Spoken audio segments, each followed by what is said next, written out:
Chad Dorman. On June 15, 2023, a mother in rural Ohio called 911 while her husband sat on the back stoop of their home, a rifle beside him, watching her try to resuscitate their 3 sons. He had just shot all of them, and according to his later statements, he had been planning it for 8 months. Chad Christopher Dorman was 32 years old, a full-time member of the Insulators Union, living with his wife Laura on 3 acres in Monroe Township, Clermont County. The property sat about 33 miles southeast of Cincinnati. Laura homeschooled their eldest son and cared for the 2 younger boys full-time. The household also included Alexis, Laura's 14-year-old daughter from a prior relationship. The 3 boys were Clayton, Hunter, and Chase. They were 7, 4, and 3. Dorman had 1 prior charge on his record, a domestic violence allegation from 2010 involving his own father. The charge was dismissed when the victim failed to appear. A neighbor later told local news he had once witnessed Dorman being rough with the children in the yard. A friend described him as a bomb ready to explode. But there were no domestic disturbance reports filed. No confirmed involvement from Child Protective Services. On that June afternoon, Dorman came home early from work. He asked Laura and the 3 boys to join him in the primary bedroom for a nap. Once they lay down, he walked to his gun safe and retrieved a Marlin Model 70HC, a .22 caliber rifle. He shot 4-year-old Hunter twice while still in the bedroom. Laura began trying to help him and told the other boys to run. Alexis had been watching television in another room. She heard the shots and entered the bedroom in time to witness the aftermath. 7-year-old Clayton fled through the back door.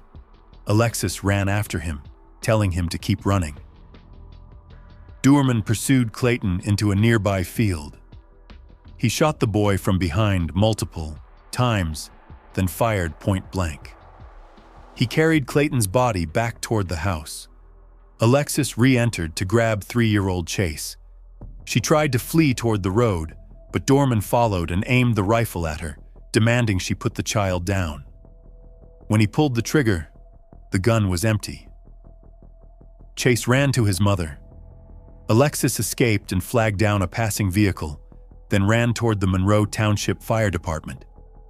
Inside, Dorman carried Hunter's body outside. He then wrestled Chase from Laura, biting her in the struggle.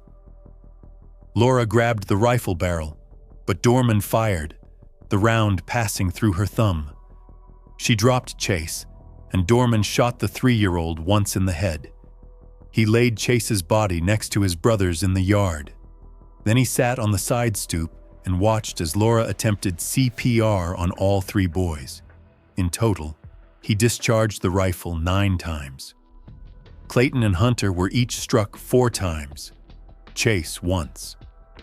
The first 911 call came at approximately 4:15 in the afternoon from Laura. At almost the same moment, a passerby saw Alexis running and screaming that her stepfather was harming everyone in the house. Officers arrived at 4:25. Body camera footage shows Dorman sitting outside with the rifle beside him. He was taken into custody 2 minutes later without incident. During interrogation at the Clermont County Courthouse, Dorman reportedly gave a full confession. He told investigators that according to his interpretation of the Bible, a father is supposed to take the life of his firstborn, then his second, then his third, but first the wife. He said he did not harm his wife. He admitted he had been planning this since October of the previous year, roughly 8 months before he acted. But a critical procedural issue emerged. On March 15, 2024, Judge Richard Ferentz ruled that Detective Michael Ross had failed to properly advise Dorman of his Miranda rights. Ross continued, questioning after Dorman indicated he wanted an attorney. All interrogation statements were suppressed. How does a system hold a man accountable when his own words are inadmissible? Dorman was arrested the same day as the incident. Bond was set at $20 million.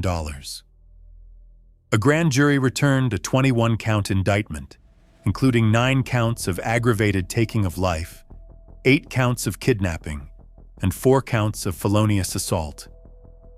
He initially pleaded not guilty, then changed his plea to not guilty by reason of insanity in March 2024. 2 psychiatric experts examined him. Both found he suffered from severe mental illness on the day of the crime, but they disagreed on whether he understood his actions were wrong. Under Ohio law, individuals with a serious mental illness at the time of the offense cannot be executed, but can receive life without parole. On August 2, 2024, in a surprise hearing, Dorman pleaded guilty to 3 counts of aggravated taking of life and 2 counts of felonious assault. The remaining charges were dropped. The death penalty was removed from consideration. He received 3 consecutive life sentences without the possibility of parole, plus an additional 16 years for the injuries to Laura and Alexis. Prosecutor Mark Tukulva stated the resolution was intended to spare the family additional agony. Laura confirmed she agreed with the plea. In her victim impact statement, Laura said her life had been ripped away and destroyed.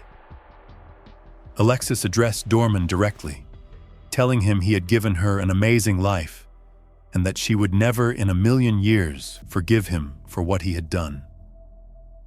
But she would never hate him. As of 2025, Dorman is incarcerated in the Ohio Department of Rehabilitation and Correction System, having been transferred to the Correctional Reception Center in Orient. He is currently 35 years old. No formal appeal has been filed. His guilty plea severely limits any options for challenging his conviction. Sometimes the worst crimes are committed by people no one suspected. Other times, the warning signs were visible to everyone who cared to look. In the case of Christopher Watts, the man next door seemed to be the perfect husband and father, right up until the moment he was not. Christopher Watts.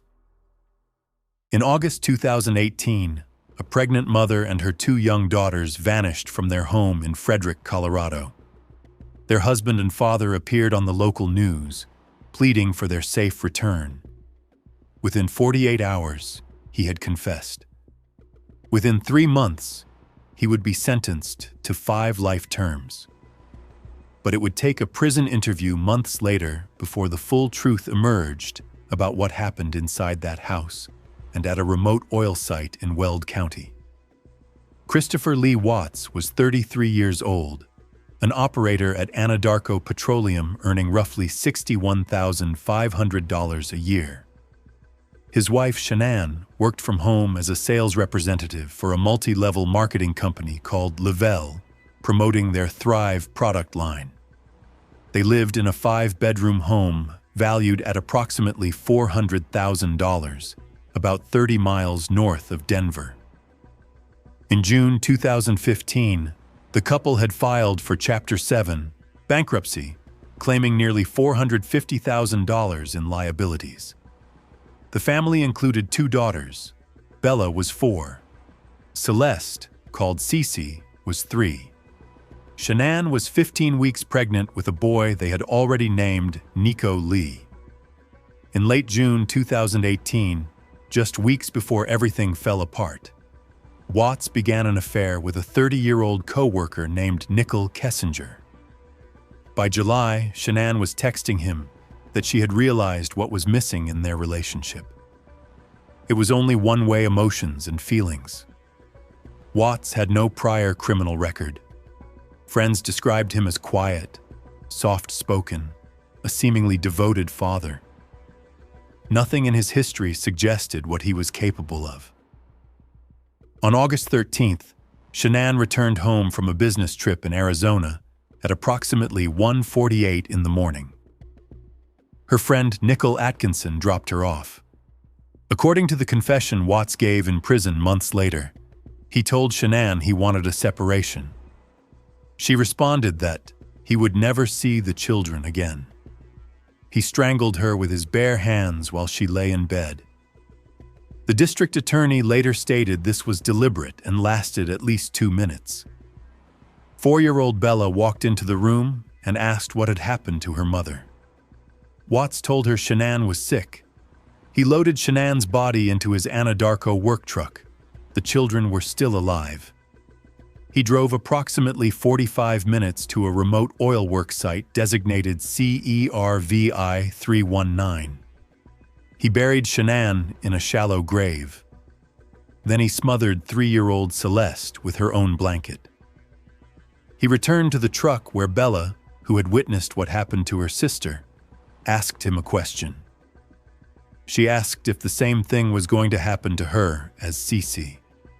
He smothered Bella. She fought back.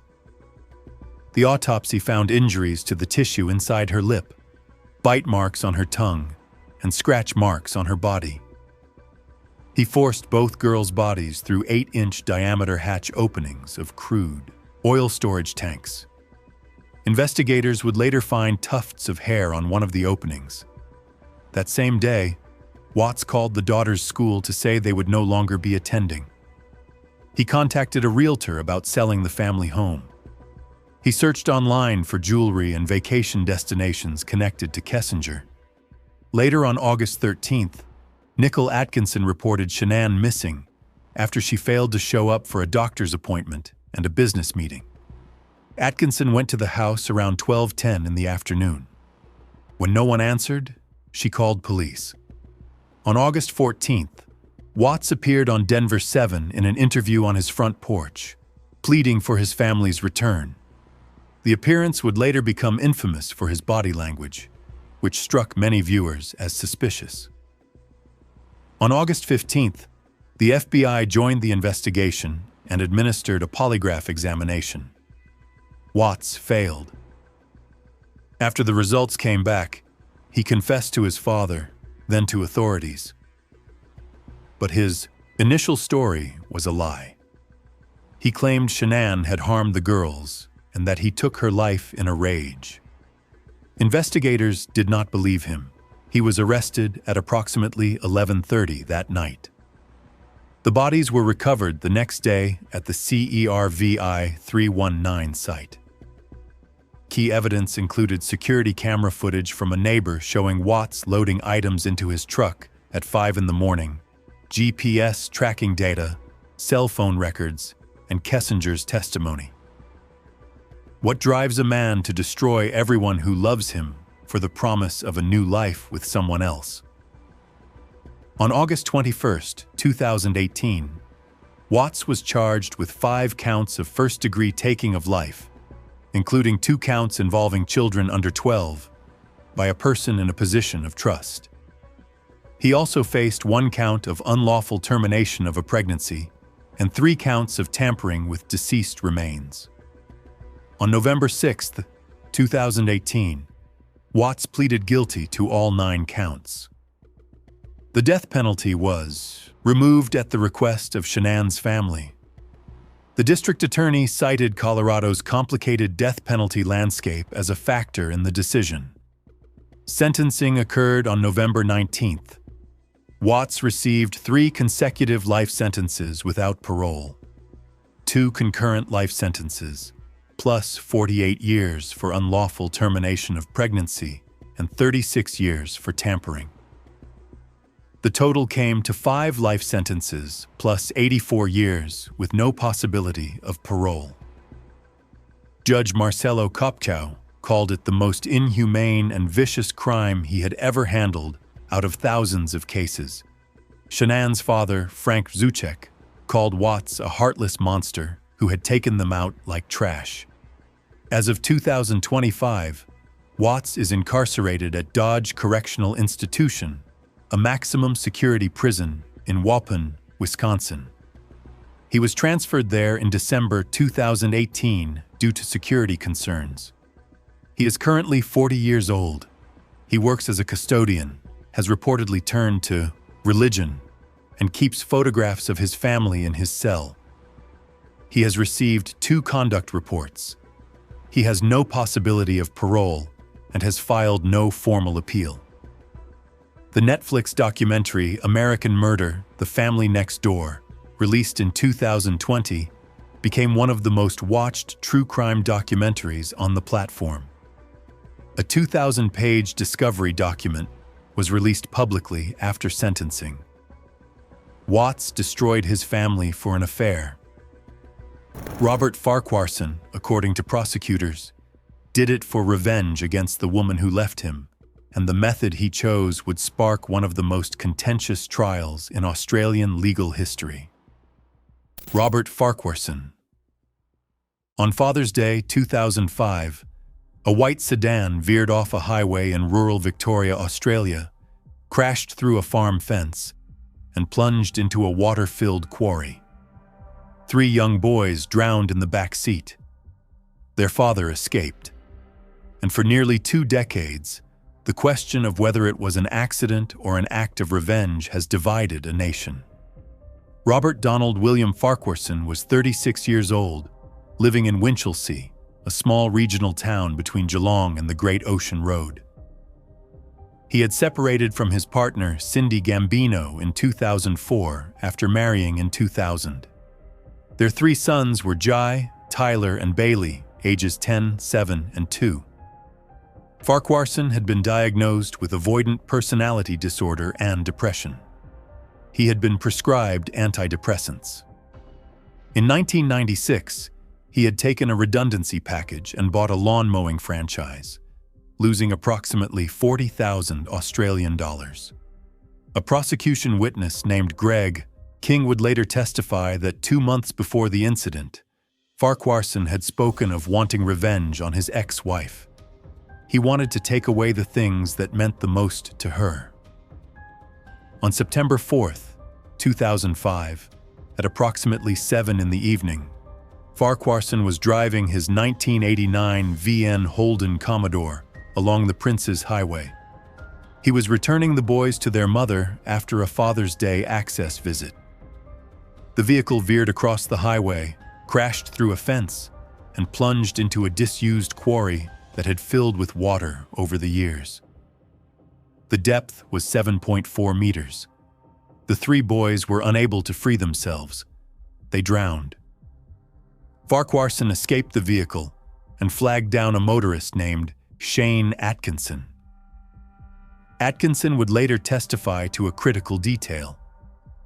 Farquharson twice refused to call emergency services, preferring instead to travel to Winchelsea to tell his ex-wife in person.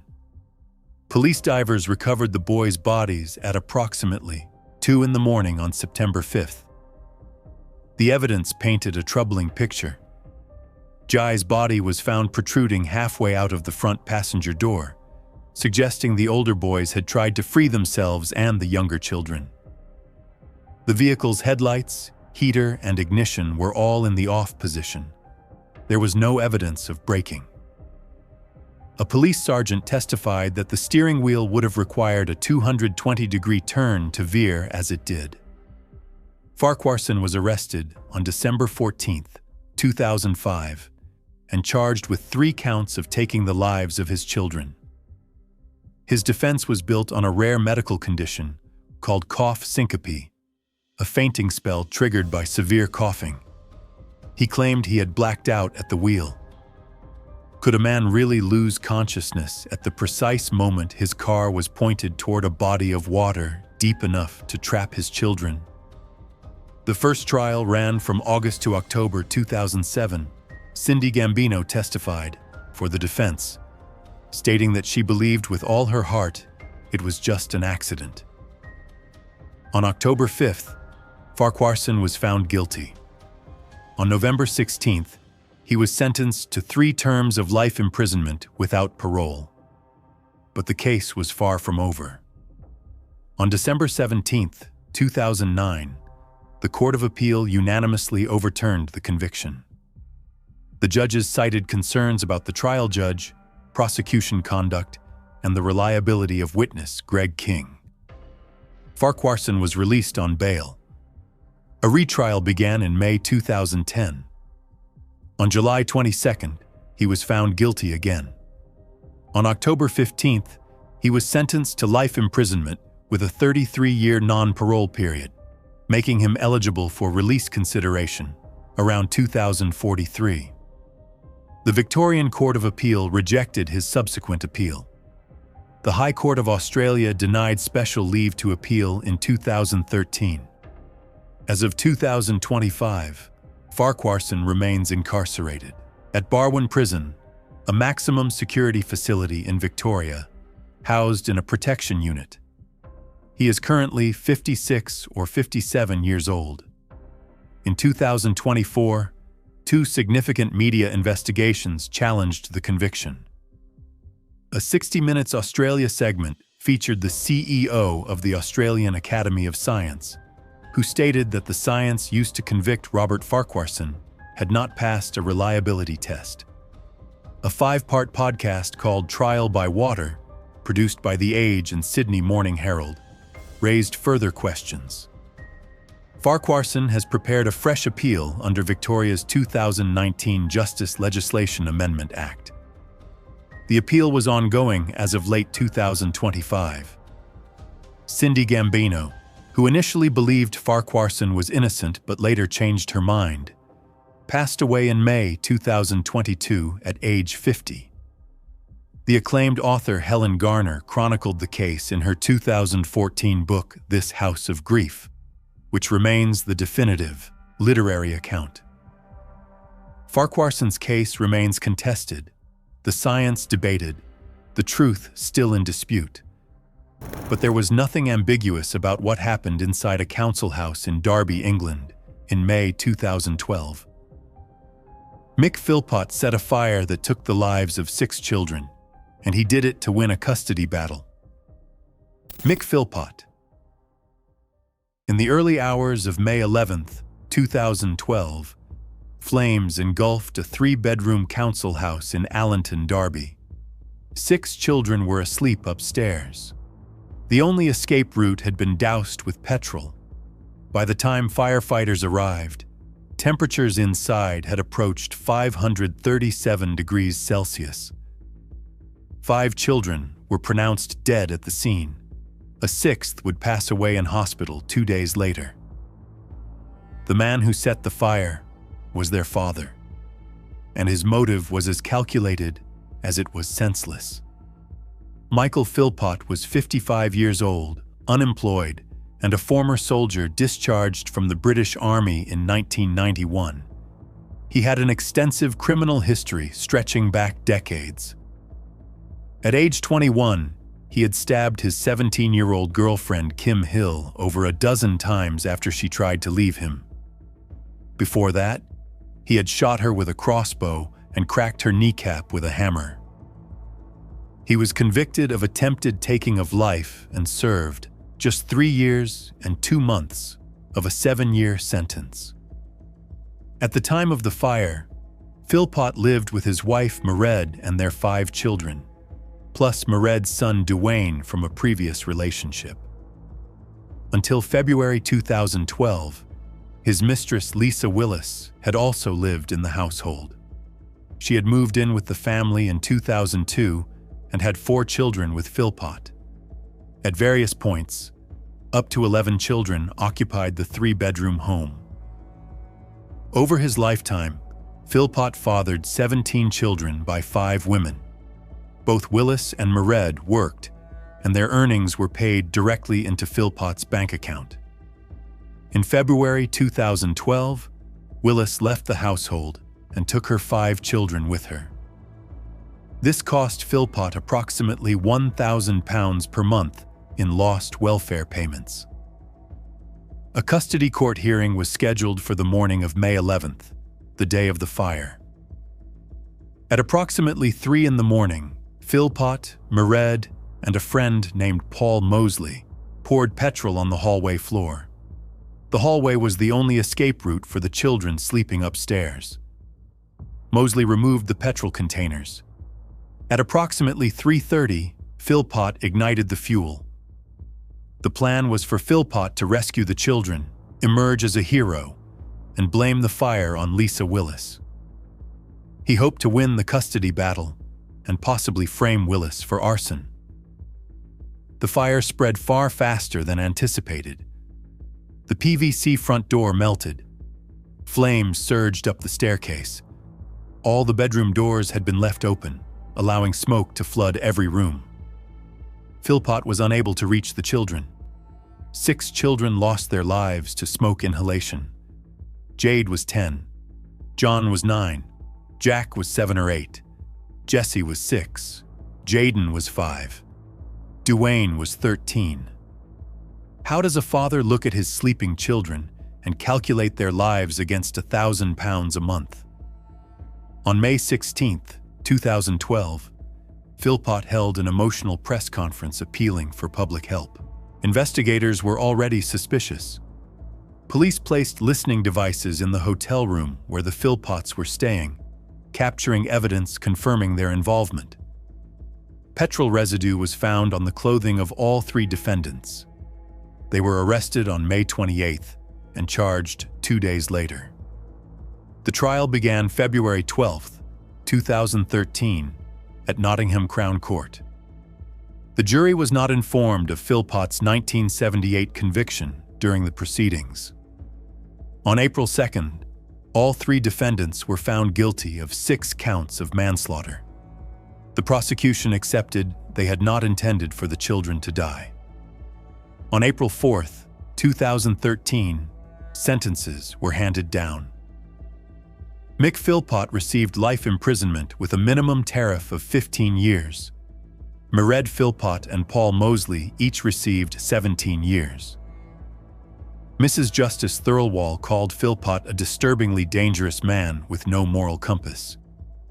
The case exposed how Philpott's earlier conviction for attempted taking of life had failed to prevent his pattern of abuse across decades. The unusual household arrangement, 11 children in a 3-bedroom council house with 2 women under one controlling man, raised no institutional alarms. The case also triggered a massive welfare debate in Britain. On the day of sentencing, Chancellor George Osborne stated it was right to ask questions about why taxpayers were subsidizing lifestyles like these. The Daily Mail ran a headline calling Philpott a vile product of welfare Britain. Critics countered that both Willis and Mered worked, and that no welfare reform could have prevented a violent man's arson scheme. The case nonetheless accelerated political momentum toward the 2-child benefit cap, implemented April 6, 2017, which by 2024 affected 470,000 families. As of 2025, Philpott is incarcerated at HMP Wakefield, a Category A, high-security facility, sometimes called Monster Mansion. He is 68 or 69 years old. His parole eligibility date is approximately April 2028. He has reportedly gained significant weight and was attacked by a fellow inmate in 2025. Mered was released in November 2020 after serving approximately 8.5 years. Paul Mosley passed away in October 2025 at age 58. The house at 18 Victory Road was demolished on September 30, 2013. Philpott took the lives of 6 children because his control over the household was slipping away. Yasser Abdel Said took his daughters' lives because they refused to be controlled at all. He spent 12 years as one of America's most wanted fugitives before justice finally caught up with him. Yasser Abdel Said. On New Year's Day 2008, a taxicab was found parked at the service entrance of the Omni Mandalay Hotel in Irving, Texas. Inside were the bodies of 2 teenage sisters. One had managed to call 911 in her final moments, telling the dispatcher that her father had shot her and that she was dying. The father was gone. He would remain a fugitive for more than 12 years. Yasser Abdel Said was 50 years old, a naturalized United States citizen who had arrived from Egypt on a student visa in 1983. He worked as a taxi driver in the Dallas area. In February 1987, he married Patricia Owens. He was 30. She was 15. Their children included a son, Islam, and two daughters, Amina and Sarah. Said was described as extremely controlling and abusive. In 1998, Amina and Sarah reported that their father had been harming them. Patricia took them to the Hill County Sheriff's Department, but Saeed and his brother threatened the family. The daughters recanted. Child Protective Services investigated, but Saeed was never charged. In December 2007, Syed held a gun to Amina's head and threatened to take her life. On December 21st, Amina emailed her high school teacher. She wrote that without any drama or doubt, her father would end their lives. She added that Saeed was arranging her marriage. Prosecutors would later describe Saeed as obsessed with possession and control. He was furious that his daughters were dating non-Muslim American boys and refusing the marriages he had arranged for them. On December 25, 2007, after the gun threat, Patricia and the girls fled to Tulsa, Oklahoma. Said convinced Patricia to return, claiming he had forgiven the daughters. On January 1, 2008, Said told the family he was taking the girls to a restaurant. Near the Omni Mandalay Hotel at approximately 7:30 in the evening, Saed shot both daughters inside his taxi. Amina was struck twice in the heart and died instantly. Sarah was shot 9 times but managed to reach her phone. At 7:33, she called 911. She told the dispatcher to send help, that her dad had shot her, that she was dying. Sarah passed away before police could locate her. The taxi was discovered by another cab driver at the hotel's service entrance. Amina was 18. Sarah was 17. Both were students at Louisville High School who had dreamed of becoming doctors.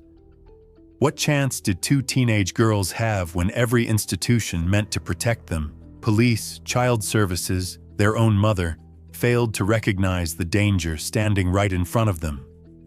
Said fled immediately. A capital warrant was issued. In 2014, he was added to the FBI's 10 most wanted fugitives list with a $100,000 reward. The manhunt lasted over 12 years. In August 2017, a maintenance worker at an apartment complex in Bedford, Texas, reported seeing a man matching Saeed's description. The apartment was rented by his son, Islam. In August 2020, FBI surveillance of a home in Justin, Texas, observed Islam and Saeed's brother Yassain entering to bring groceries and remove trash. Agents noticed the shadow of another person inside. On August 26, 2020, Saeed was arrested at the Justin home. Inside, agents found a secret room with a cot, a wig, fresh food, and Saeed's Egyptian passport. Islam and Yassain were arrested for harboring a fugitive. Islam received 10 years in federal prison. Yassain received 12. The trial began August 2, 2022 in Dallas County. It lasted 6 days. Over 50 witnesses testified. Key evidence included Sarah's 911 call, Amina's email to her teacher, and years of documented abuse testimony. Said took the stand and denied harming his daughters. He claimed he thought someone was following them and fled in fear. His defense argued that his Muslim faith was being criminalized. On August 9, 2022, the jury found Saeed guilty of capital taking of life after approximately 3 hours of deliberation. He was sentenced to life in prison without the possibility of parole. At sentencing, Patricia Owens addressed him directly. She told him he deserved to die now, not in prison. As of 2025, Syed is incarcerated at the TDCJ McConnell Unit in B County, Texas. He is currently 68 years old with no parole eligibility. An appeal was filed with the Texas Fifth Court of Appeals. A memorandum opinion was issued December 21, 2023. A related federal appeal was filed in the Fifth Circuit in 2024. The 1998 abuse allegations were investigated by Child Protective Services, but dropped after the daughters recanted under duress. Multiple police reports and protective orders failed to prevent the crime. The case became a landmark in United States recognition of honor-based violence. The Department of Justice published an exploratory study specifically citing the Syed case. The AHA Foundation developed curriculum for training over 1,000 law enforcement officers on honor violence. A documentary called The Price of Honor, released in 2014, examined the lives lost. Syed hid for 12 years with help from family members who knew exactly what he had done. Yosef Fritzl hid something far worse for 24 years, and he did it in the basement of his own home while his wife lived upstairs. If you're liking this video and you're not subscribed yet, now's the time. We drop new cases every day. Subscribe so you don't miss the next one. Yosef Fritzl. In April 2008, a 19-year-old woman was admitted to a hospital in Austria with severe kidney failure. She had never seen sunlight. She had spent her entire life in a hidden cellar beneath her grandfather's house. And when investigators began asking questions, they uncovered a crime that had been ongoing for 24 years. Yosef Fritzl was born April 9, 1935, in Amstetten, Lower Austria. He worked as an electrical engineer and later owned rental properties, a guest house, and a campsite. He married Rose Marie in 1956. They had 7 children together, including Elizabeth, born April 6, 1966.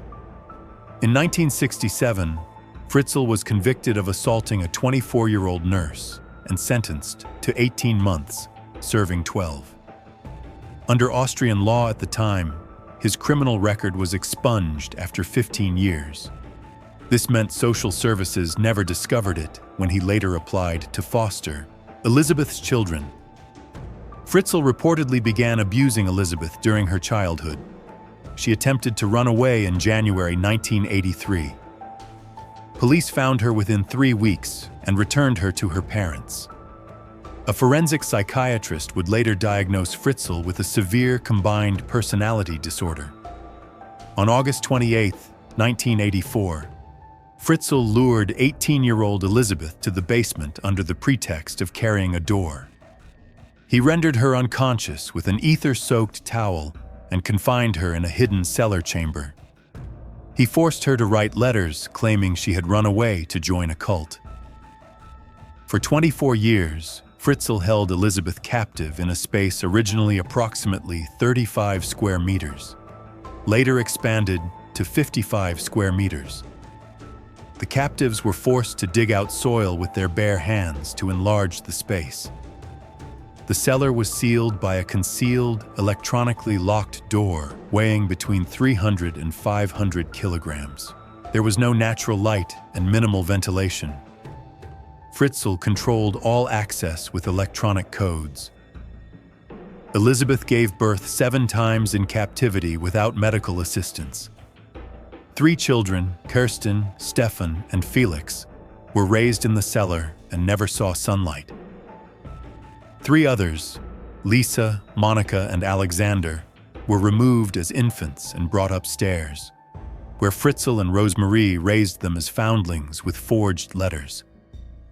1 infant, Michael, passed away shortly after birth. Fritzl cremated the remains in a wood-burning stove. On April 19, 2008, Kirsten fell critically ill with kidney failure. Fritzl allowed her to be hospitalized.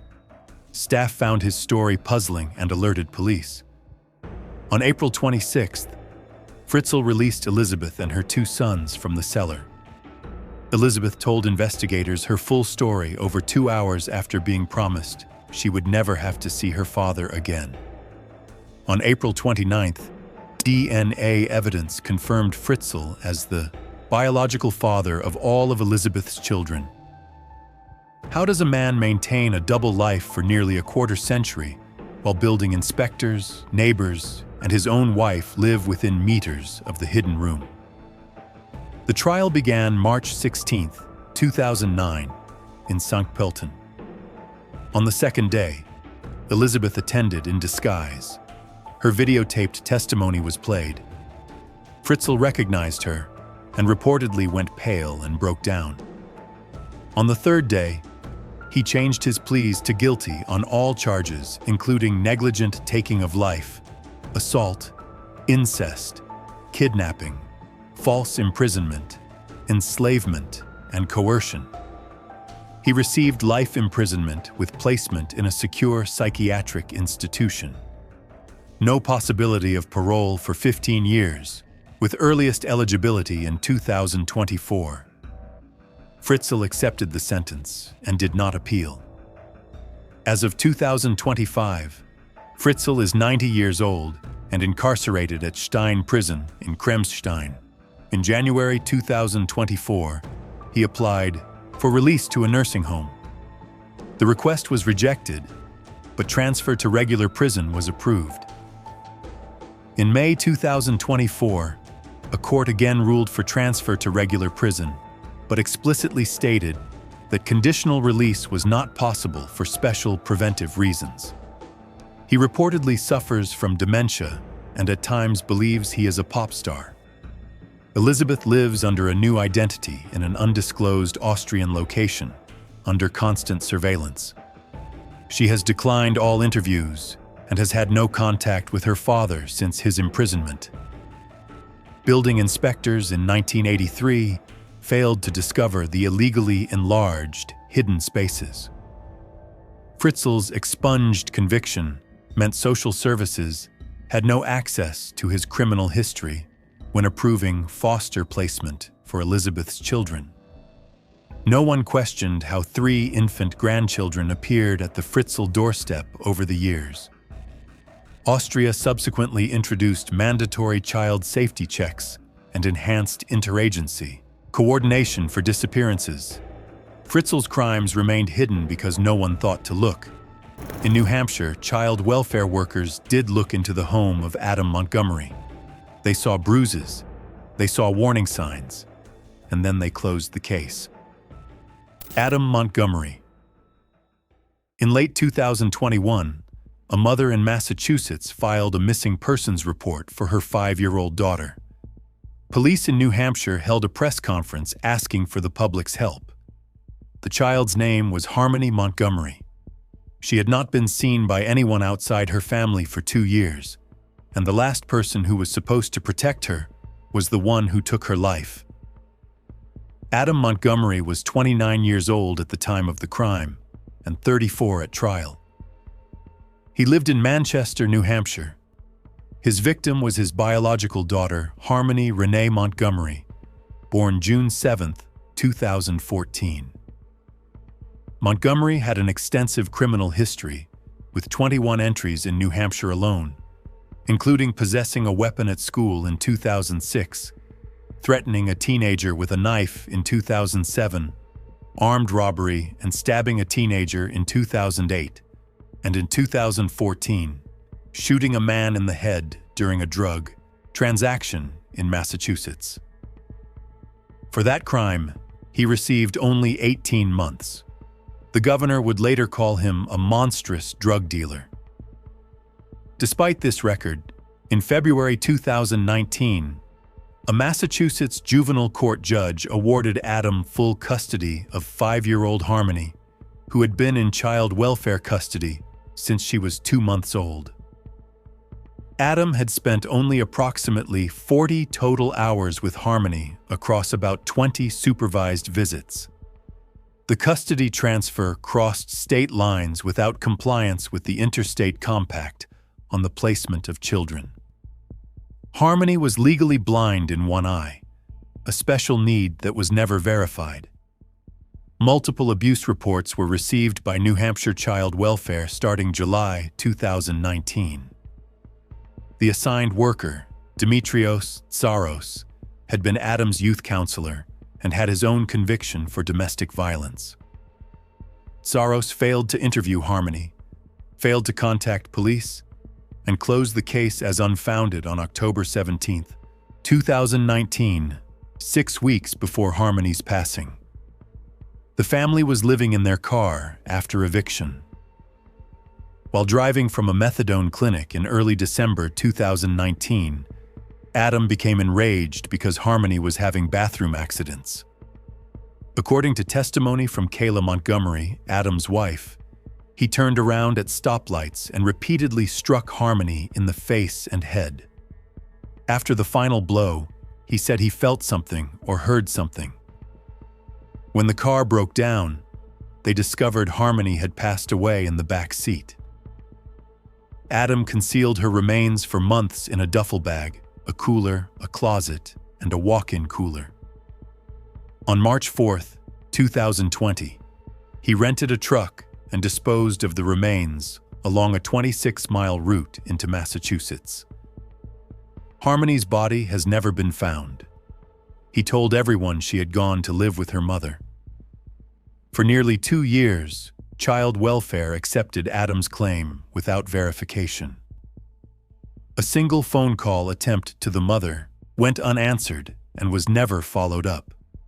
On November 18, 2021, Harmony's biological mother, Crystal Sorey, filed a missing persons report. Manchester police held a press conference on December 31st. When the people tasked with protecting a child fail at every turn, who bears responsibility for her absence? Adam was arrested January 3, 2022, initially on assault and custody interference charges. On October 24, 2022, he was formally charged with second-degree taking of life after Kayla agreed to cooperate in exchange for a plea on perjury charges. The trial began February 8, 2024, at Hillsborough County Superior Court. Adam waived his right to appear and was absent for the entire trial except Day 1 jury selection. The defense admitted guilt on evidence tampering and abuse of remains, but blamed Kayla for the crime.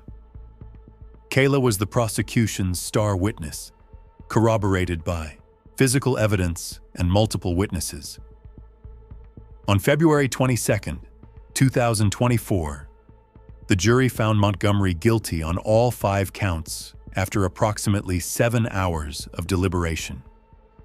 The charges included second-degree taking of life, second-degree assault, falsifying physical evidence, abuse of remains, and witness tampering. Sentencing occurred May 9, 2024. He received 45 years to life for the primary charge, plus consecutive terms, totaling 56 years to life on all charges, all consecutive to a prior 32.5 to 65-year firearms sentence. Prosecutors offered to reduce the recommendation if Adam revealed where Harmony's remains were located. He remained silent. Judge Messer stated that Adam had treated Harmony's body like it was trash, worse than trash. As of 2025, Montgomery is approximately 35 years old, serving his sentences in New Hampshire State Prison. He will not be eligible for release consideration until well past age 100.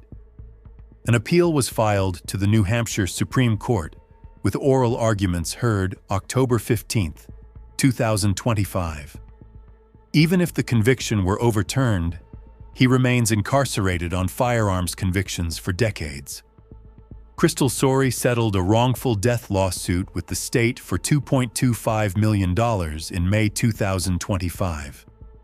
The Massachusetts Office of the Child Advocate issued a 101-page report concluding Harmony's individual needs, well-being, and safety were not prioritized.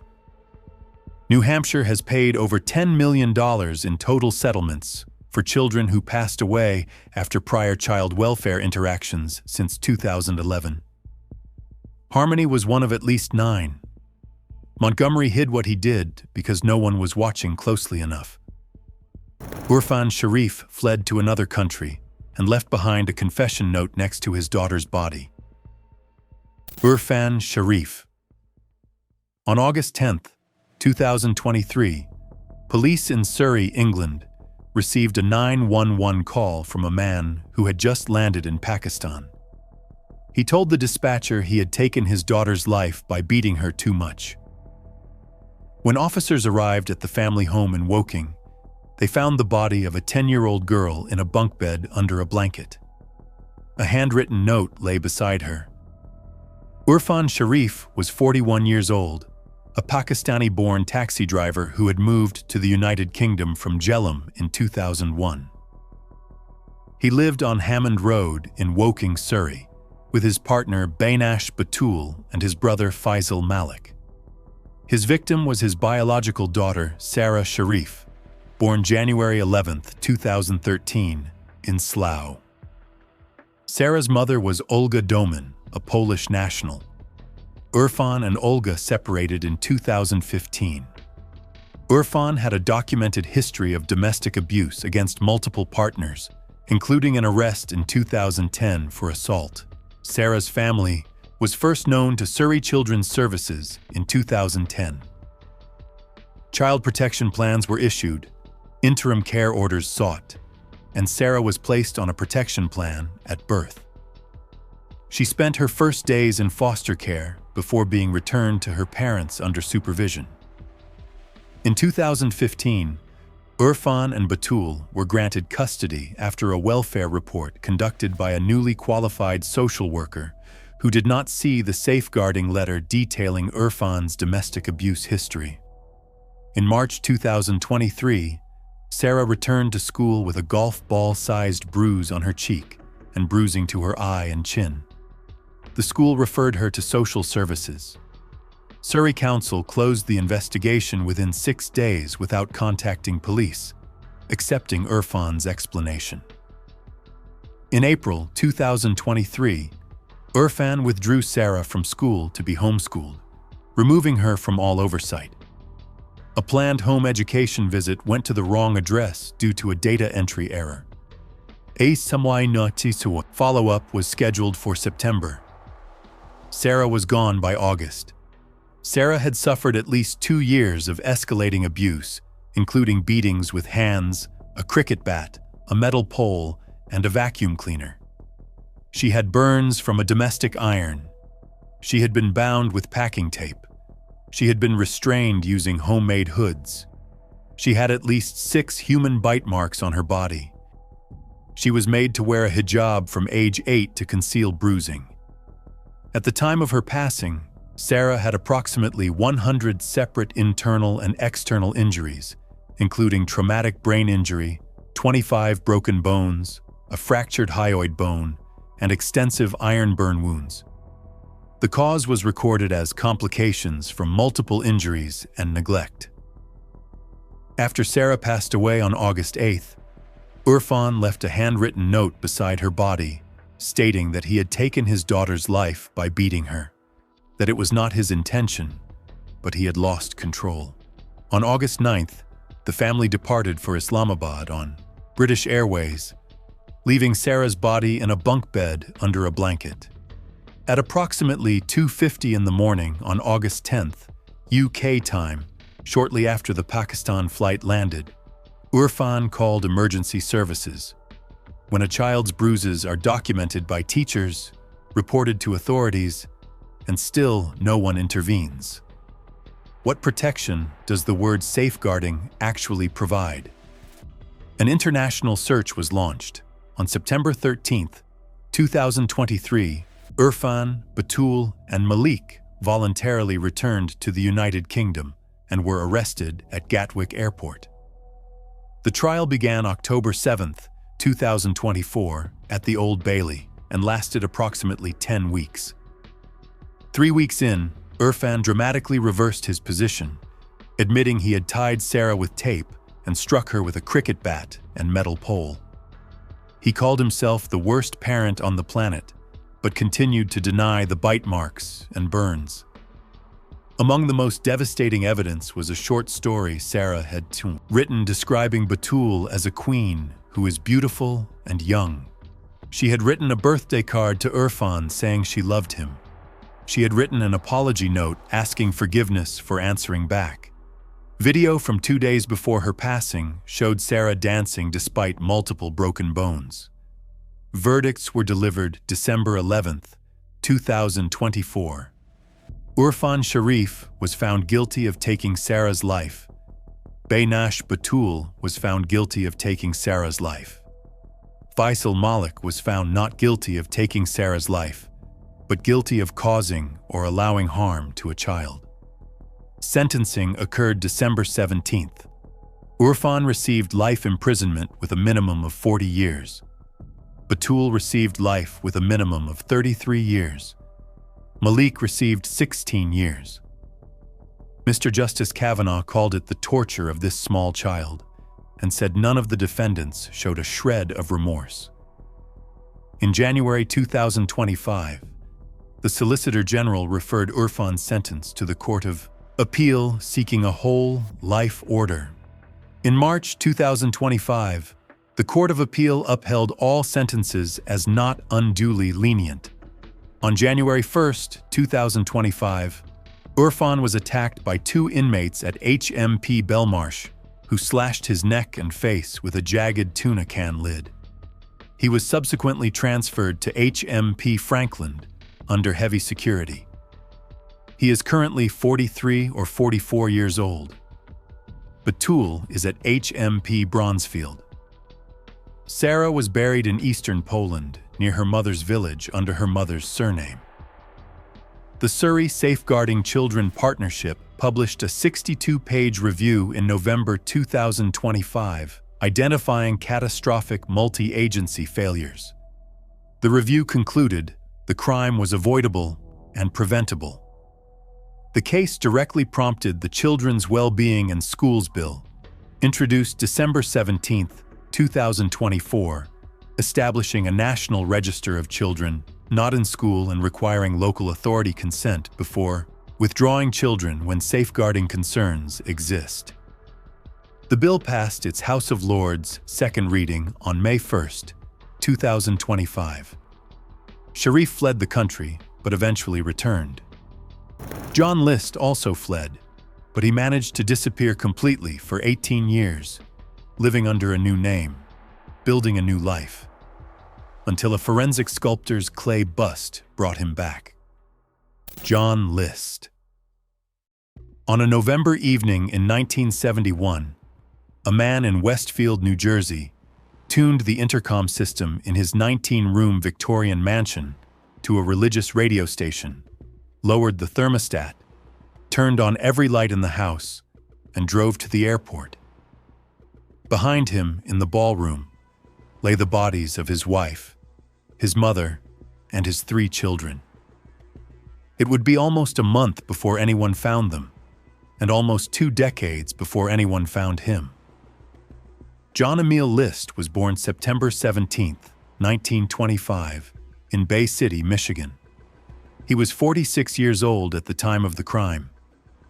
A devout Lutheran, a World War II and Korean War veteran, and a University of Michigan educated accountant, List had served as vice president and comptroller at a bank in Jersey City. His wife Helen suffered from untreated tertiary syphilis and alcoholism. Their children were Patricia, John Jr., and Frederick, ages 16, 15, and 13. His mother Alma, 84, lived on the 3rd floor of the family mansion, known as Breeze Knoll. The home featured a ballroom, marble fireplaces, and a Tiffany stained glass skylight worth approximately $100,000. By 1971, List had been laid off when the bank closed. He pretended to continue going to work, spending his days at the train station reading newspapers. He secretly drained his mother's bank accounts to cover the mortgage. 4 days before the crime, he asked family members how they would want their remains handled after they passed away. On November 9, 1971, List retrieved 2 handguns, a 9mm Steyr semi-automatic and his father's Colt .22 revolver. He shot his wife Helen in the kitchen. He went to his mother's 3rd-floor apartment and shot her above the left eye. He dragged Helen's body into the ballroom and placed it on a sleeping bag. He then made himself lunch. He drove to the bank to close accounts. When his 16-year-old daughter Patricia arrived home from school, he shot her in the back of the head. When 13-year-old Frederick arrived, he did the same. He drove to Westfield High School to watch his 15-year-old son John Jr. play in a soccer game, then drove him home. When he attempted to shoot John Jr. in the back of the head, the gun misfired. John Jr. fought back.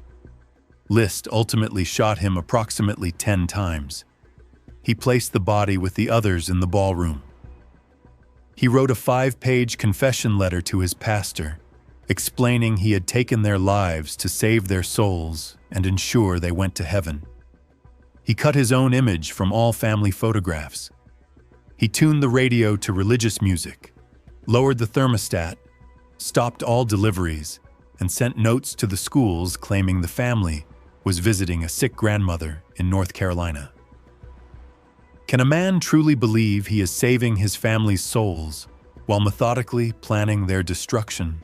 List drove to JFK Airport as a false trail, then traveled by train to Michigan and then Colorado.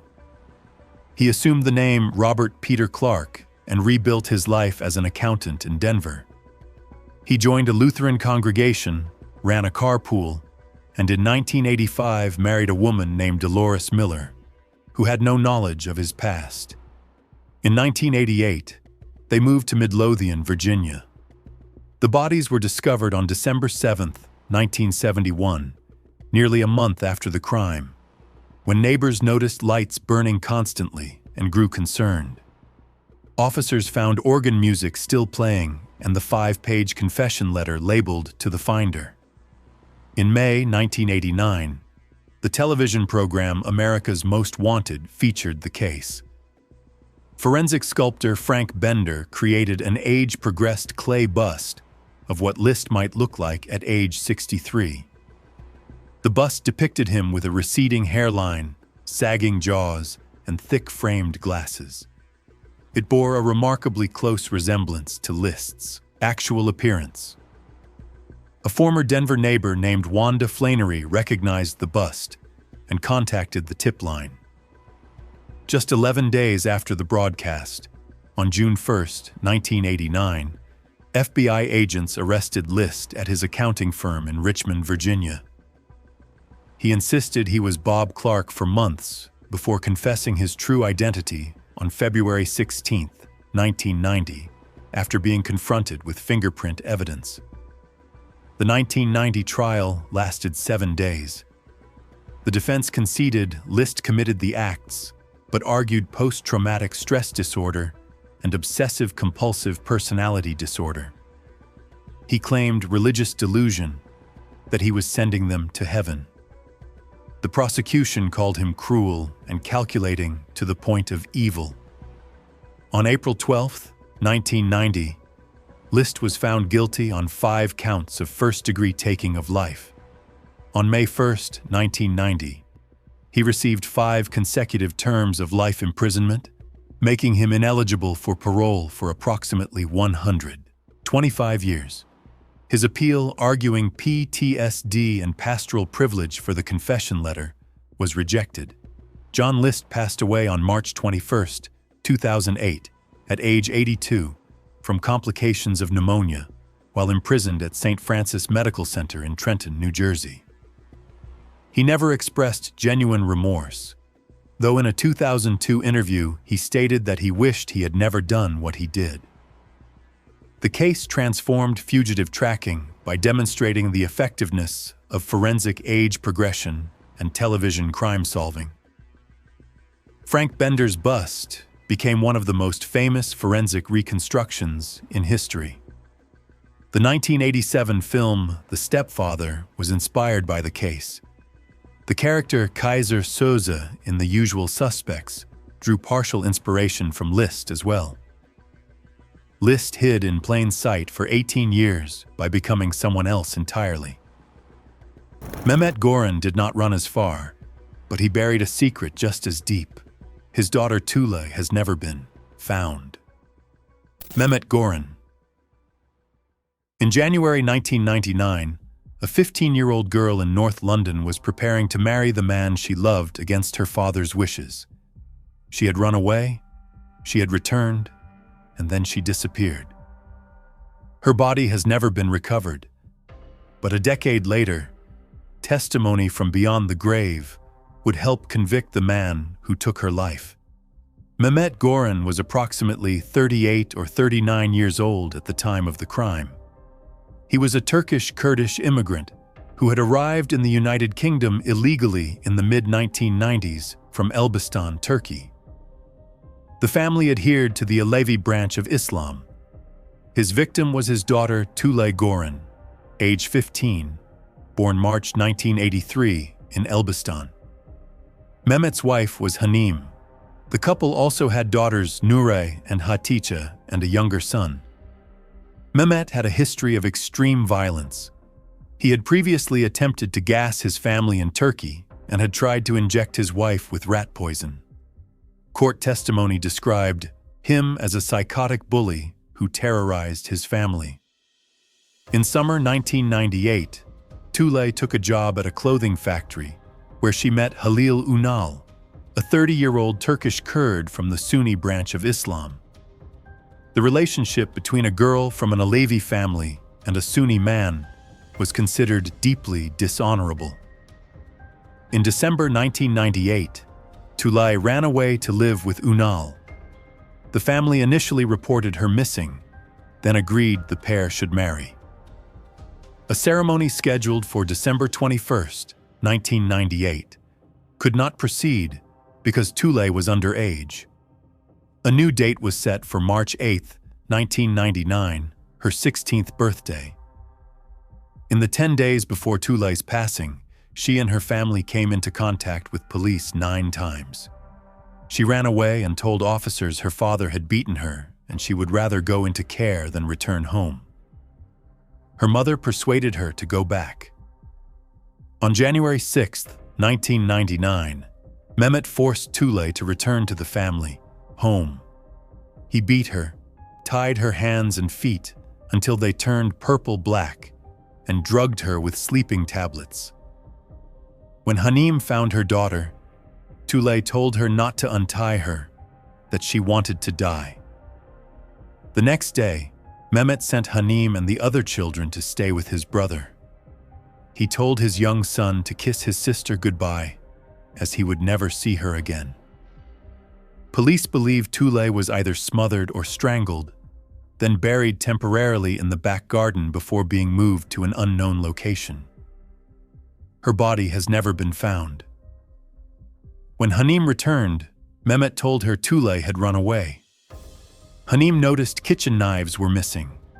Bin bags had been used up. The washing line was gone. The garden had been dug up. Mehmet's shirt had been freshly laundered, though he had never done laundry in over 20 years. His hands were injured, and there were stains on his clothing. He told her that Tülay was gone, that he disowned her, that she was not his child anymore, that from now on they would only have 3 children. On January 20th, 1999, Mehmet lured Ünal to a meeting and attacked him with an axe. Ünal survived and was hospitalized. From his hospital bed, he reported Tülay missing. What does it take for a father to look at his daughter and see not a child, but a stain on his honor that must be erased? Hanim initially corroborated her husband's story. On March 23, 1999, during a police interview, she broke down and admitted she believed Mehmet had taken Tülay's life. But the Crown Prosecution Service declined to proceed. Without a body, the case rested on hearsay evidence. Mehmet was convicted of grievous bodily harm for the axe attack on Ünal and served 5 years. The case was reinvestigated in 2007 following 3 developments. Successful prosecutions in the honor-based cases of Heshu Yons in 2003 and Banaz Mahmoud in 2006 created legal precedent.